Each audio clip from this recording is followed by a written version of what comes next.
Bonjour à tous, me revoici sur la plage de Tel Aviv où se trouvent les bombes nucléaires israéliennes. Vous vous souvenez de cette blague?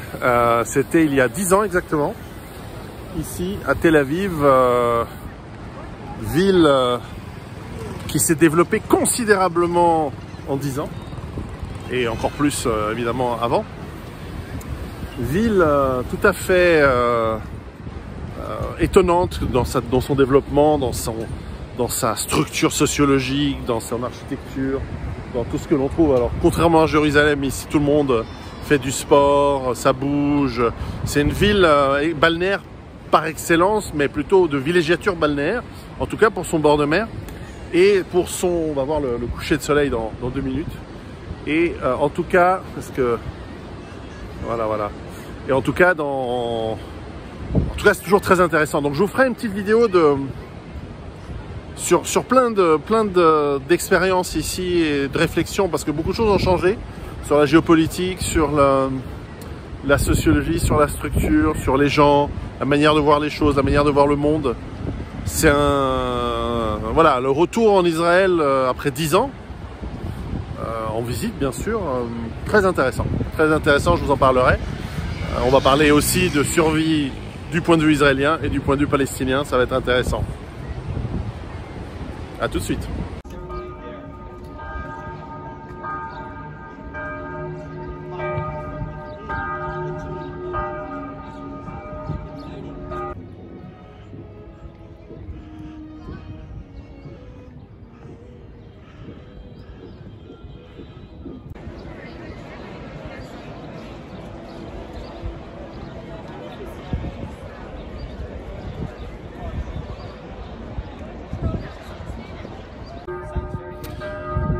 Nous sommes exactement au jour près, approximativement bien sûr, 1990 ans après la crucifixion de Jésus.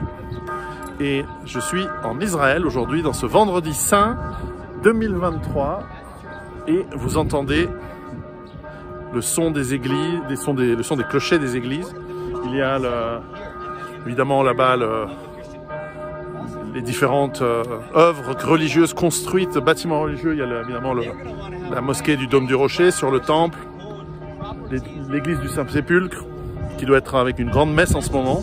Et on va aller tout à l'heure voir la procession de la Via Crucis. Nous sommes le matin, on a le soleil là, qui est encore levé.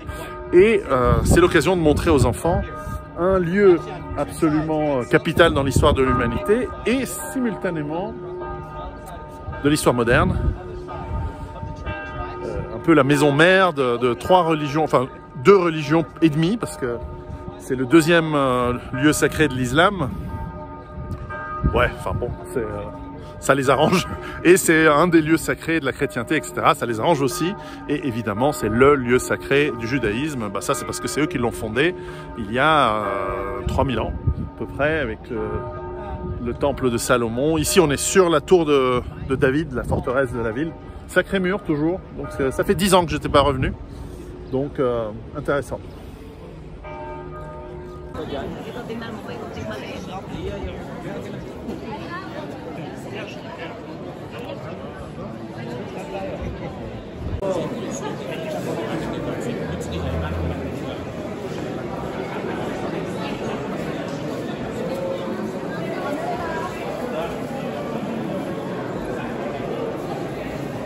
Population stayed where they were. They were not rich, but they did have a lot of their land taken away from them. So there's a big mosque they built. Yeah, they have a big mosque. I forget which Arab country financed itself, one of the Gulf countries. Yeah. Was it Abu Dhabi? And Jerusalem is here.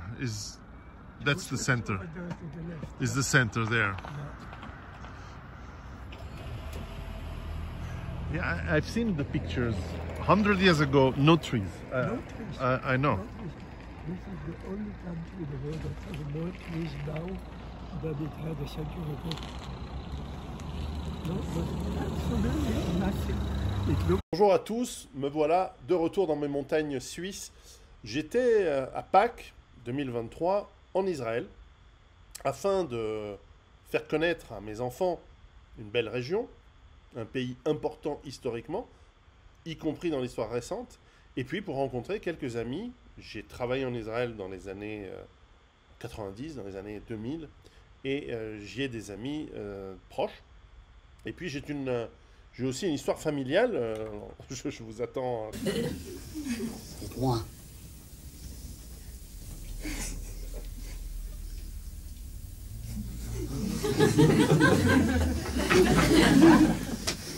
Vous êtes juif.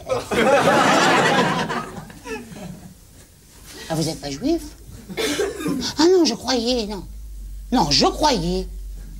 Non, remarquez, il en faut aussi, hein. Qui c'est qui va acheter au détail après? Tout de suite, je ne suis pas juif, je ne suis pas d'origine juive, mais c'est un pays dans lequel j'ai des amis que je respecte beaucoup. Et puis j'ai eu l'occasion de rencontrer également quelques nouvelles connaissances, comme l'historien Martin van Creveld, et d'autres personnalités comme une ancienne conservatrice de Yad Vashem qui m'a sorti des histoires assez incroyables, qui seraient sous le coup de la loi si elles étaient exprimées ailleurs qu'en Israël.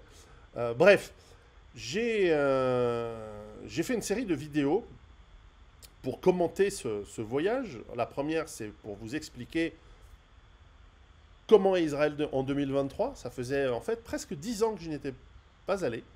Et les changements ont été très importants, à la fois du point de vue géostratégique, si je puis dire, également d'un point de vue politique. Vous voyez à quel point, depuis mars cette année, en 2023, il y a des troubles assez importants en Israël. Il y a du rififi chez Bibi, comme je l'ai dit. Et il y a aussi un changement sociétal très important qui est en train d'être à l'œuvre dans ce pays. Donc je vous ai fait une série de vidéos. La première sur justement comment je perçois Israël en 2023 et quelles sont les expectatives de survie pour ceux qui vivent en Israël ou qui voudraient partir vivre en Israël. Je sais qu'il y a pas mal de gens qui me suivent en France ou ailleurs, en fait, se posent la question, est-ce que je devrais faire mon alia? Est-ce que je devrais aller en Israël? Pour ceux qui ne comprennent pas, l'alia, c'est, on va dire, un devoir. Je ne sais pas si le mot est juste, mais une possibilité, en tout cas, pour les personnes de confession juive ou d'origine juive vivant dans la diaspora, c'est-à-dire à l'extérieur d'Israël, qui a été conçu comme étant l'État pour les Juifs, on en reparlera, eh bien, de faire le retour au pays après 2000 ans ou après un certain nombre d'années. Beaucoup le font régulièrement en vacances.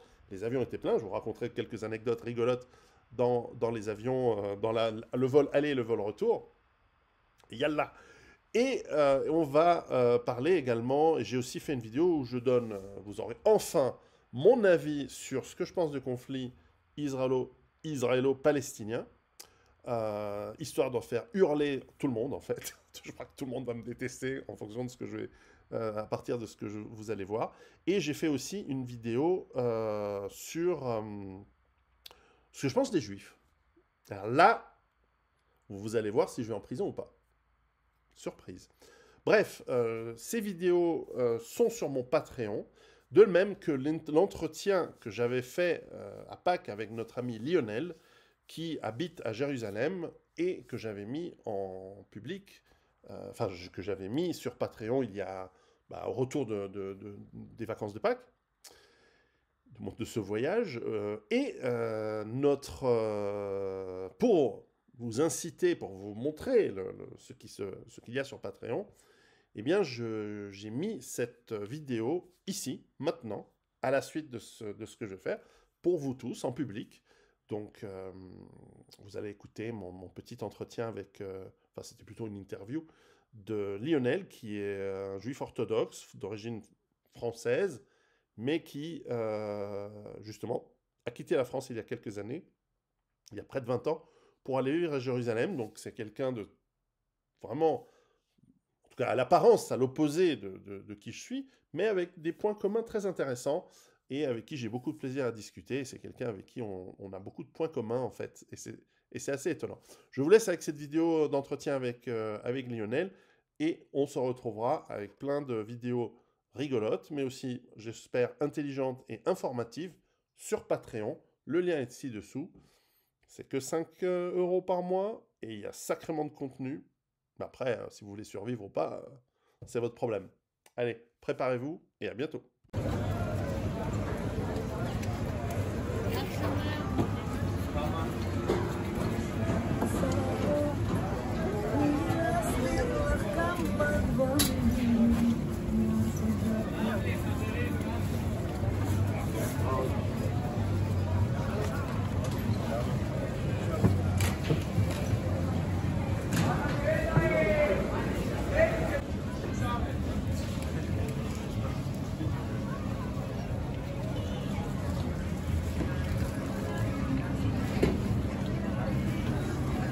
Ok.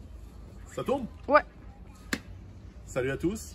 On avait dit qu'on allait faire la deuxième partie de cette vidéo qui n'est jamais sortie parce que on va la faire ici, à Jérusalem. Lionel? Bonjour à tous.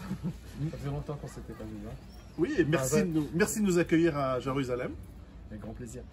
Et c'est la première fois qu'on se voit pour de vrai. C'est ça qui est intéressant. Alors que ça fait longtemps que je te lis et que... Il faut pas que je te regarde, faut que je regarde la caméra. En revanche, est-ce qu'on a le son correctement? Parce que là, tu tiens les mains, voilà. Tu tiens les mains devant le son. Est-ce que le son est bon? On le saura dans 2 semaines. Tu veux le refaire? Non, ça va très très bien, on continue. Lionel, ça m'a fait plaisir de te rencontrer en vrai, puisqu'on a conversé plein de fois sur Internet, comme ça, et c'est super intéressant. Hector, laisse passer. Et nous sommes... alors, de quel quartier de Jérusalem nous sommes aujourd'hui?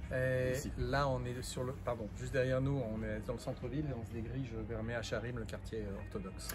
Et donc, la vieille ville est tout à fait complètement là-bas. La vieille ville est de l'autre côté. On est à 2 km à peu près à vol d'oiseau de la vieille ville et du Kotel, du mur. On est dans une région qui habitait sans discontinuité depuis 5000 ans. 5000 ans, oui, exactement. Ça, c'est assez particulier. Alors, Israël en 2023, toi tu es ici depuis une vingtaine d'années, tu connais bien, tu as vu l'évolution.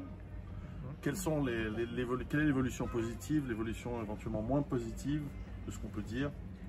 Comment tu vois le pays? Israël, c'est un pays à multiples facettes. Il faut que je parle plus fort peut-être. Oui. Multiples facettes. Et c'est une espèce de puzzle au niveau de la... Il y a des gens autour, c'est pour ça. Puzzle au niveau de la population.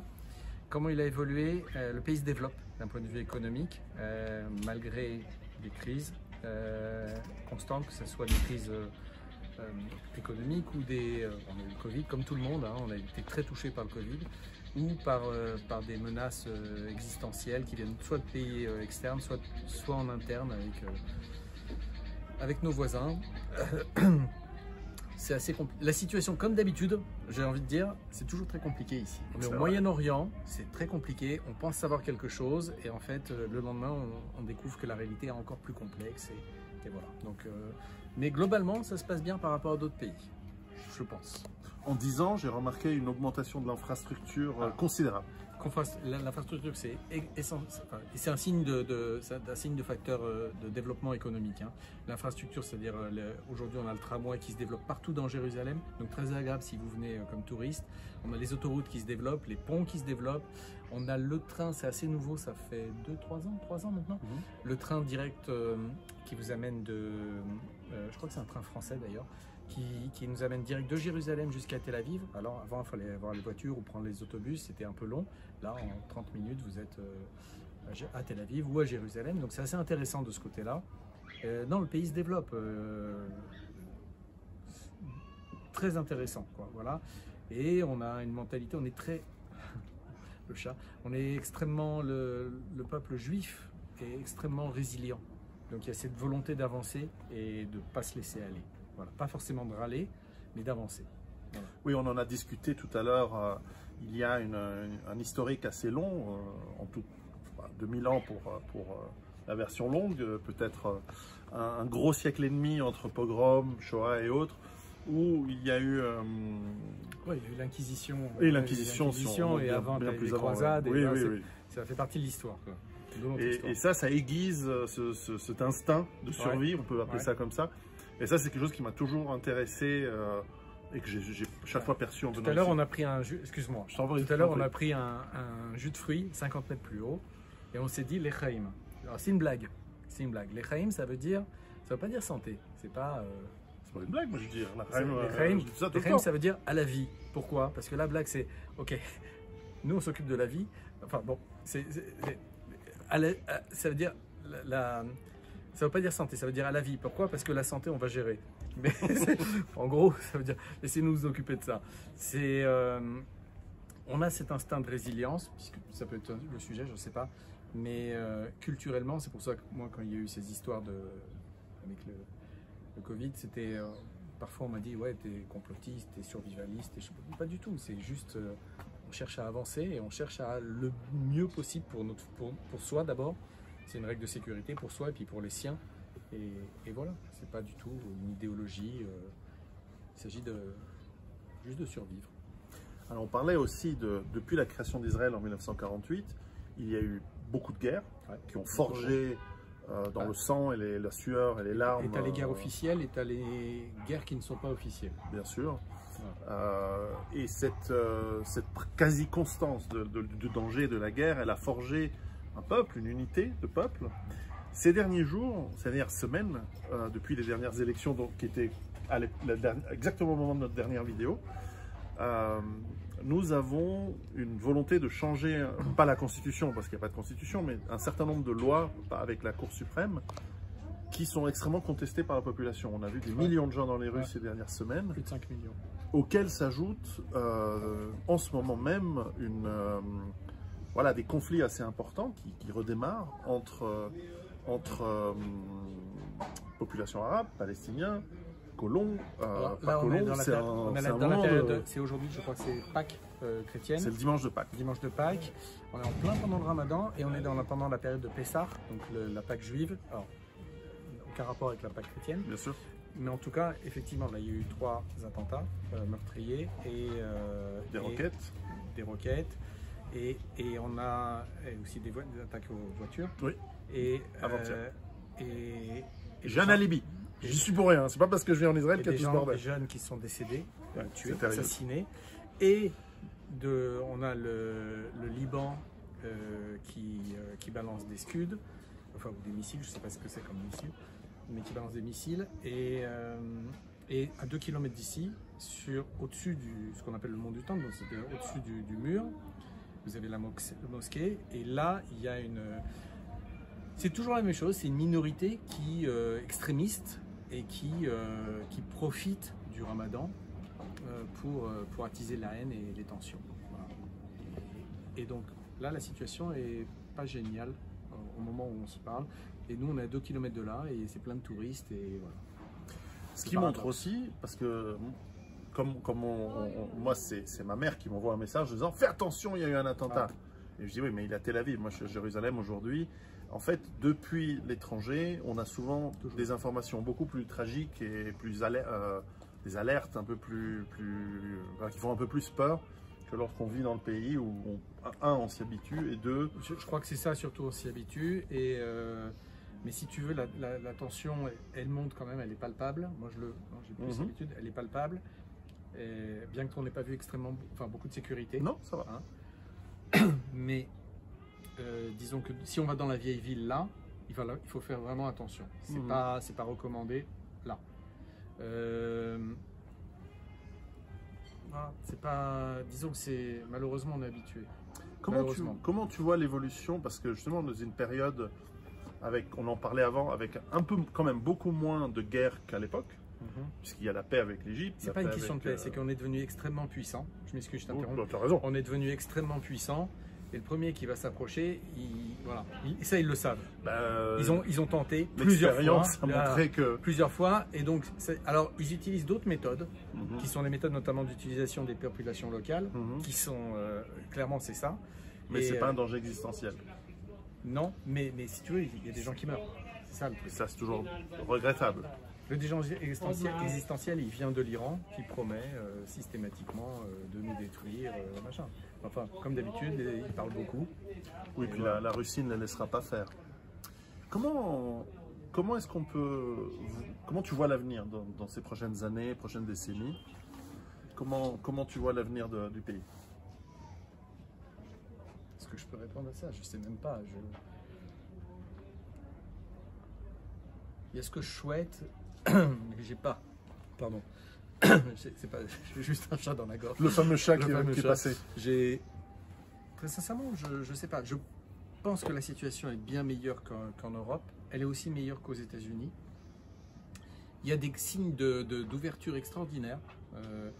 Les fameux accords d'Abraham, les accords abrahamiques, c'est quelque chose, en termes de géopolitique, je trouve ça formidable. Parce qu'on s'aperçoit en fait que le monde arabe est extrêmement divisé. Et on a une partie des pays donc, qui sont les fameux accords d'Abraham, le Bahreïn, le Royaume d'Oman, le Dubaï, Abu Dhabi, Sharjah, ainsi de suite. Tous ces... En fait, il y a le monde arabo-musulman qui, en fait, c'est la différence entre les sunnites et les chiites, qui eux-mêmes subissent la menace des Iraniens pour leurs ressources. Et donc, on s'allie de façon à faire face à la menace commune. Donc de ce côté-là, je trouve que c'est plutôt vraiment encourageant. Et c'est un immense espoir et une immense ouverture. Grâce au président Trump, finalement, qui a réglé ça en 4 jours. De l'autre côté, je pense qu'on a des divisions en interne qui sont dangereuses, qui me font mal.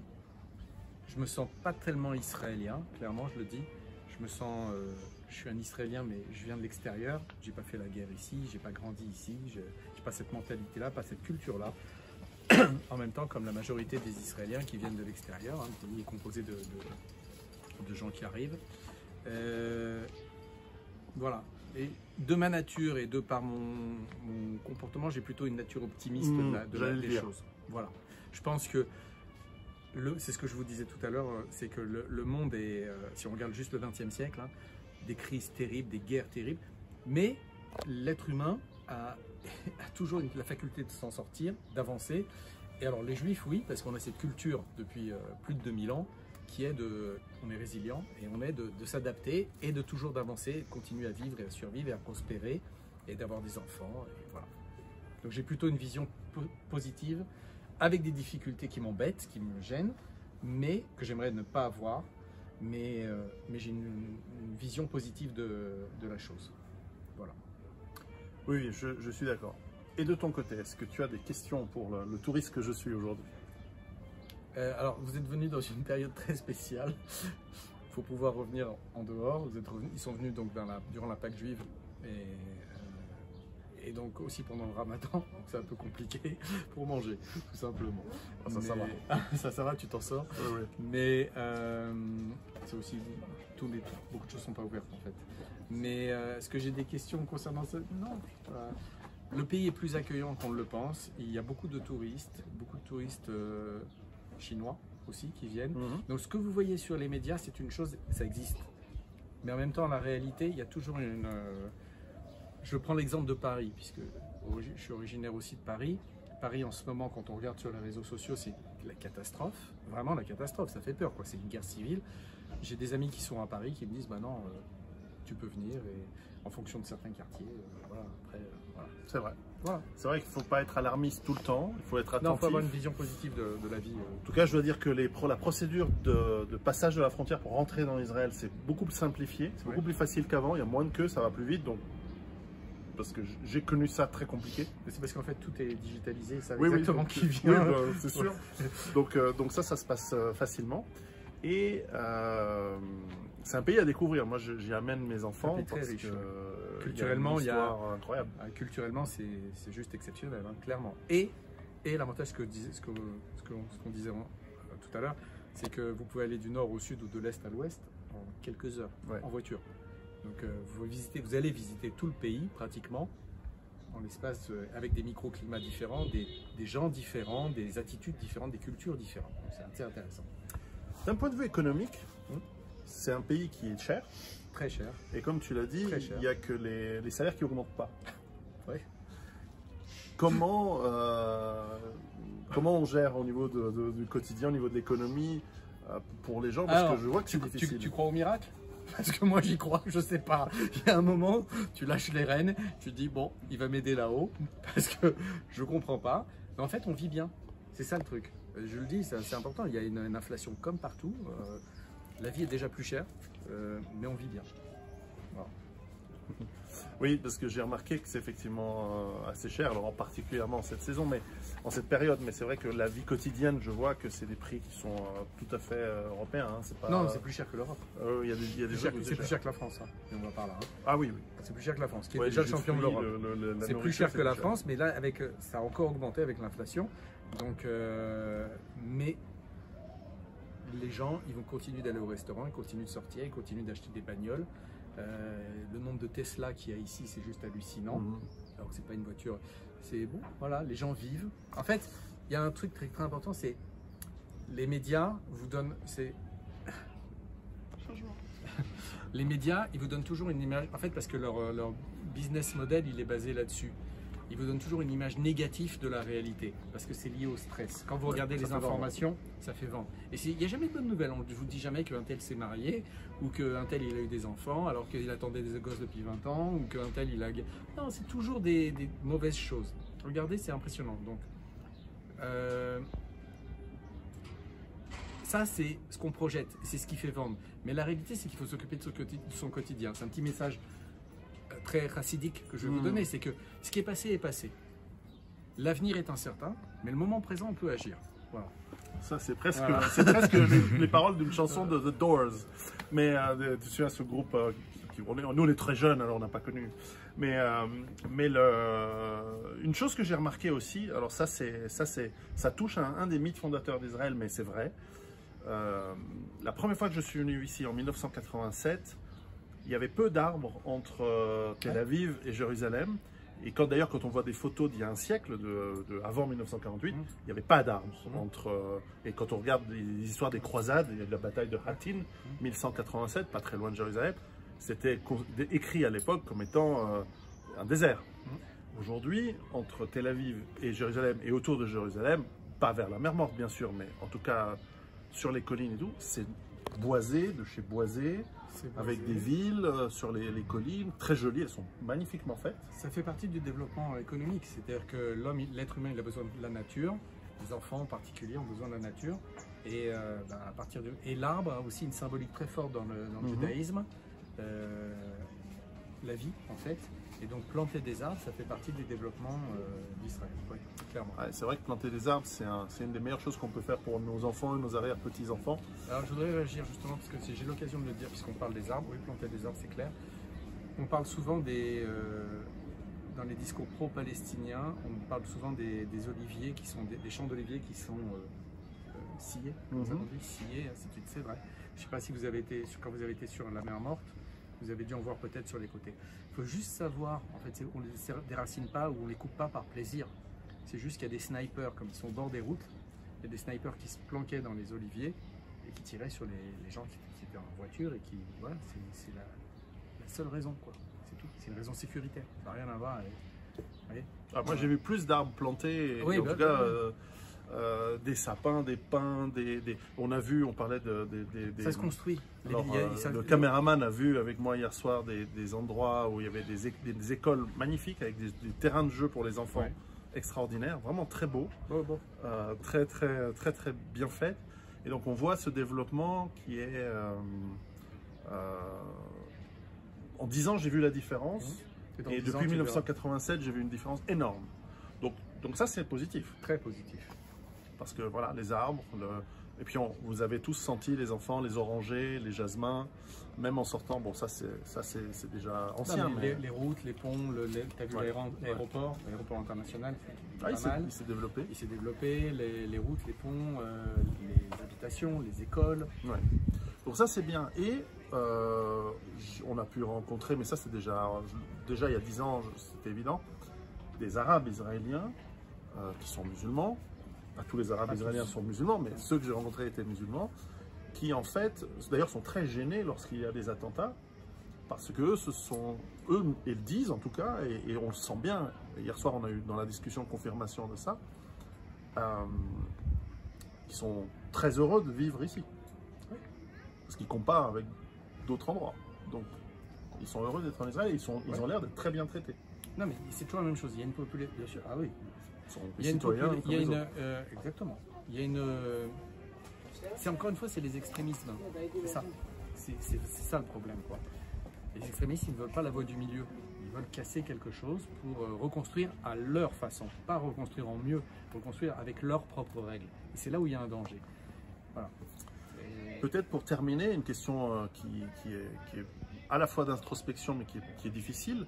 Il y a 10 ans, lorsque je suis venu, j'ai fait plusieurs vidéos sur Israël. J'en ai fait en anglais et en français pour ceux qui nous écoutent. Et j'ai eu énormément d'attaques de gens qui disaient « Puisque tu es en Israël, tu soutiens l'État sioniste contre les Palestiniens. » Enfin, j'en ai entendu de toutes sortes de bêtes et méchantes, idiotes. C'est juste pas un film de cow-boy. C'est pas les méchants contre les gens. Enfin, mon avis, quoi. Il y en a qui vont dire le contraire. Les extrémistes vont dire le contraire. C'est pas les gentils contre les méchants ou le. C'est pas un échiquier non plus. Vous voyez, blanc-noir. C'est une situation compliquée. Encore une fois, on est au Moyen-Orient. Et c'est pas parce qu'il est arabe que c'est ou c'est parce qu'il est juif. Il y a des tendances, il y a des situations qui évoluent au jour le jour. Quoi. Il y a une semaine, il n'y avait pas les tensions qu'il y a aujourd'hui. Donc, et dans une semaine, ça sera encore différent. Ouais. Voilà. Et donc à ceux qui, parmi mon public, sont des gens plutôt soit anti-israéliens, voire antisémites, parce qu'il doit y en avoir. Non, en général, c'est... Ah, moi, je pense qu'il y a une différence, mais tu as raison que parfois, sous-jacent, c'est un peu... Quel message on peut leur donner pour... Alors, éduquer, c'est un grand mot, mais pour les aider à faire un petit pas vers quelque chose de peut-être plus raisonnable, y compris dans la critique, mais qui reste dans le normal. Quoi, la critique, elle est louable. Maintenant, si vous avez une opinion, l'opinion, essayez de ne pas penser... Hein, parler avec les autres, connaître les autres. Il faut essayer de penser... C'est pas du prêt à penser, c'est pas ça. Essayez de penser par vous-même. Sérieusement, c'est ça qui est le plus important. Et il crie pas, il est juste au téléphone. Oui, monsieur. Ça va être la question suivante. Ça, c'est culturel. Il est juste au téléphone. Je veux dire, on faisait la remarque ce matin, je fais une parenthèse dans ta réponse, puis on reviendra à ta réponse, parce qu'elle est importante, et elle m'intéresse beaucoup. En Suisse, une des différences culturelles, c'est que parler fort au téléphone, en Suisse, c'est prison. Enfin, les gens, ils t'arrêtent dans la rue, ils te disent « Monsieur, c'est pas possible, vous ne pouvez pas parler fort au téléphone. » Ici, si tu parles normalement, on ne comprend pas, quoi. Il y a un truc qui ne va pas. Tu viens de l'étranger, quoi.